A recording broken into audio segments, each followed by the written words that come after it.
kuvuga ati nta kibazo gihari kugira ngo abantu bumve ko nta kibazo gihari koko kugira ngo nko guhuma amaso abantu. I think mvuze yuko hari beef na Jena Big Fizzo ntayihari ariko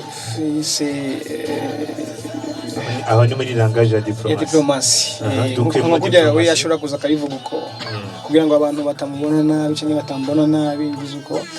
ariko mu mvugo gushaka kubaka no gushaka kugira ibintu bimeze neza ataburyajya burimo ntabwo biriko biragenda neza. Nta ndirimbo nyinshi za Beef Fist ariko mfite indirimbo nyinshi kera nagenda ndiganira abantu uti ibintu bimeze uko nkeneye ko ibintu bigenda uko sindoto naho benshi basigaye babimora ko mba mu ndoto ariko indoto ndi gutangura kuzikorera porepore nibyo ibi bibazo biriko birabona munsi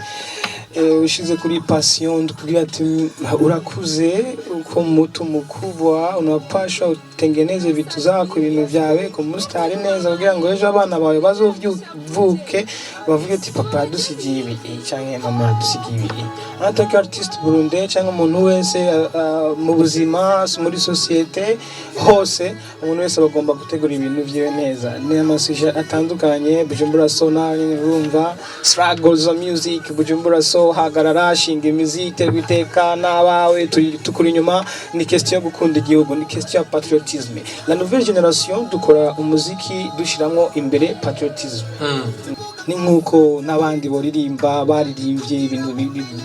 bari babayemo aho bifuza gushika ariko no musi bikaba barashize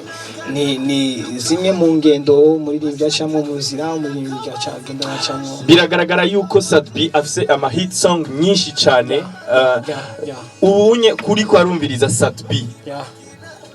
uwo mubwira iki amafaranga utusha kuri show yawe angana gute niba atari banga? Biravana na capacité y'abantu baje banyitura uretse ko mfise ikibazo sinzi ko ari ikibazo ariko kigomba kuboneka nk'ikibazo kugira ngo tubashe gushaka dushaka. Navuze ati question yo kwifunga bikirabe ikibazo ariko by'ukuri kwifunga Israel umuntu wese afise imigambi abagomba kwifunga. Rero mu ma concerts yanje ubu naradugije igiciro muri za nzira zo kugati kwifunga kugira ngo nanje ntere imbere ndonke ibintu nteze imbere n'umuziki wose ndatinya kugera kuri 40 narashika kuri ibintu bigaragara ndatinya kugenda ntasize ikintu nka muri kahise muri nouvelle génération. Ça veut dire que ibintu byose binyantura ivyo nabonye ku bandi biragira affection kuri jewe bigatuma ntinya cyane ni nagwa bizogenda gute. Rero igiciro iki cyaraduze cyaravuye kuri 1 million 2 million kiduka hejuru y'ayo mafaranga. Igiciro cyaraduze kiduga ku yandi mafaranga. Sadbi bavuze ngo ukoresheje imvugo ya diplomasi ntaco mupfa na Fizzo ni ikibazo cyari gisanzwe gihari ako kora cyaje n'undi muntu atigeze agiha umurongo je nagihaye ndaza ukibaza dukuyemwe imvugo ya diplomasi tugakoresha imvugo y'umuntu ashaka kubaka nkuko wavuze ikibazo gihari niki uri gutegura kwitorera inyishu gute kubaka gukingira career yanje mu gihe ndi cible muri uno mwanya kwanza navuze ko ata Beef Fist ubwa mbere ariko mvuga ati muvuga diplomasi ari ikibazo kuko nibyo bigaragara mu maso y'abantu ntabwo twobesha abantu kuko abantu barasa ubwenge baragenda hirya nino bakumva bararasoma Twitter zacu dusotora niki ariko jewe kugira ngo iki bibazo byose biba nuko haba hari abantu banyitambika imbere mu nzira zanje nta muntu nkurikira ntaki iyo habaye ikibazo nuko mba nabonye ibintu kumbure nkabirekerana ariko bikaza kuza mu nzira zanje nkavuga ni aha ntaravye neza ndashobora gusubira hahandi navuye canke music industry yose muri rusange n'abana bariko baraza bashobora kugira ingorane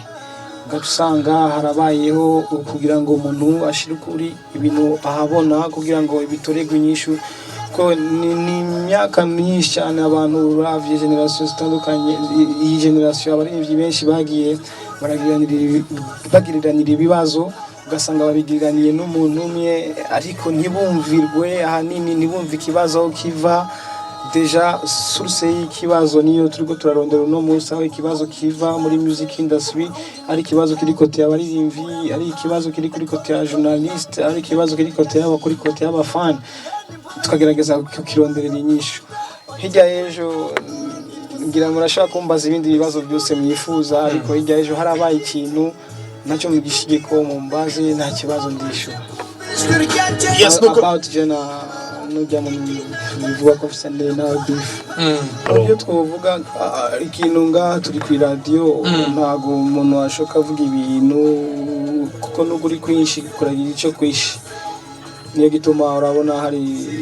hari ukuntu ndiko ndabivuga, ariko by'ukuri nashatse kumenya ko abantu bamenya ingene ibintu bimeze. Ndiko ndakora music yanje, nta kibazo mfitaniye n'umuntu, ariko abantu bagiye kwitambika imbere yanje,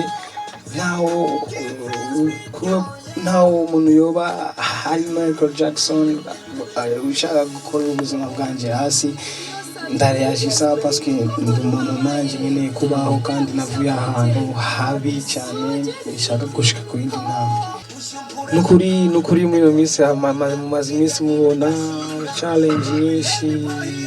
ari investissement kumbe ariko araba ku bantu, amakonti ya YouTube kugira ngo bacafuze ibintu byanje. Maze 7 months ntasohora indirimbo, abantu baravuga ngo indirimbo nagiye gute, ndagira gute, byinshi, ariko nibaza yuko ari abantu bashaka kunshira hasi. Mbega hari projet wowe ufise wo gukorana ama collab cyangwa featuring n'abandi baririmbyi ngaha bo mu Burundi, cyangwa bisaba iki kugira ngo Sadbi atange featuring? Bisaba d'abord kwanza kuvugana na management yanje, mukaba ufise uburyo bwo kuvuga ati featuring ishaka kugira hana, si featuring izohera mu biza mukanyosha hehe. Featuring ishaka gushika ku kintu, igashika kure, apana gushika nawe muri rivya hangaha gusa tukagera ku ntambwe. Ni nkuko yongiye hanze, ntaraba ngo ni Diamond management, ntaraba ngo niki turaraba umuntu aguha connection, ashobora gusohora indirimbo akagufasha kuyigira marketing. Please utangura kuririmba na Diamond, ugitangura kugira amakolabo yo hanze, utangura na Diamond, please mu gihe cyiza bigusaba kurondera Davido, please urumva bivana n'uburyo. Ndashaka kuvuga ko hari igihe Wizkid nawe bari Wizkid ashobora kunsaba kolabo muri kino gihe ntari itunganya, hari ukuntu noyanka kuko bica bingora after kugirana nawe, birangura kuyigira iyindi ntambwe. C'est bien gutangurira hasi kuduga. Ndabivuze kubera ko abantu bavuze ngo naririmba na Dolly Sax, iki ntagiye kurondera genre no. Music ni strategy, kandi bisaba ubwenge n'ikintu ushaka gutumbereza, ishaka gutumbereza naha nashaka kumvisha abantu yuko music n'ibanga rikomeye cyane, kwa kundi twiyumviraga ko music sikwiri. Kugira ngo music ibe y'amafaranga bisaba rero kuba uzi izo strategy zose, strategy z'ibiciro, izi strategy zo kwifunga skura amafaranga, kwifunga n'umuntu wese afise icyo ashaka gushika, kwintumbera ashaka gushika ko agishike ko nk'umuntu afise vision.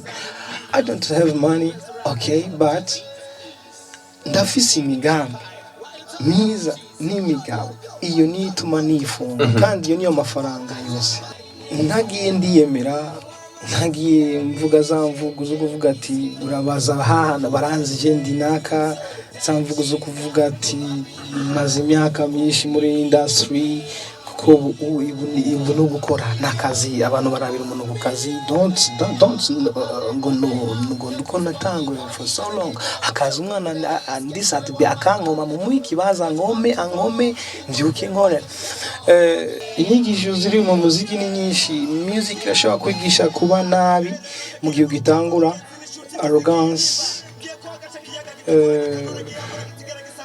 drogue, ubusambanyi, ariko byose music bashobora kubikwigisha ariko instead of uronse chance yo kumenya icyo ushaka gushaka n'icyo uri cyo music irakwigisha ibindi bintu bitandukanye guhura n'abantu gukunda abandi music irakwigisha ingene wobaho because ni inzira imwe iriho yo kurondera amafaranga kandi umuntu akaba milliardaire sibyo abaririmbyi urazi kumwene bameze hamwe woronka akaryo kuko uvuga ati ngira ntange icigwa ku baririmbyi muri rusange wobahanura iki nka bitatu wohanura abaririmbyi bishobora kwica ubuzima bw'umuririmbyi hamwe abandanije muri iyo nzira muri no minsi hari impanuro nyinshi kurusha umuziki muri industry d'abord impanuro zibaye nyinshi kurusha music ariko karaba ivyo by'ukuri icyo umuntu ahanura kakibura kuko bisaba ko ubuzi icyo urimo kugira ngo uhanure umuntu muri industry mu bundi muririmbyi I don't say ngo ndakunda abaririmbyi bose ngo nce ndabapostinga hapana sikuvuga ngo ndagira gute ariko ivyo novuga ku baririmbyi no munsi ni vyinshi cyane uretse ko bimwe ari mwe muri ko murabibakangurira dutangurire ku kwifunga eske c'est réel muririmbyi kuboneka muri club everyday urabishikira Israel muranuva amadeba mwe yakora ngo muririmbyi akwiye kwifunga akaguma muhira nasohoke eske ibyo ni sawa niyaza yuko si sawa ubwo biraryoshe sadbi kugenda kuri Dundo na Buja FM agashwana ntibiryoshe ni byinshi two kwihanura tukahanura n'abandi ariko vyiza tubishire mu bikorwa apona mu majambo ariko ibyo sadbi ahanura yebabarira nditaki biboneka atako nkabita hanuzi cyane ariko ndiko ndahanura biciye mu bikorwa ubundi aba kariyeri yanjye gire ndiko ndayitwara uyu muntu narabe tu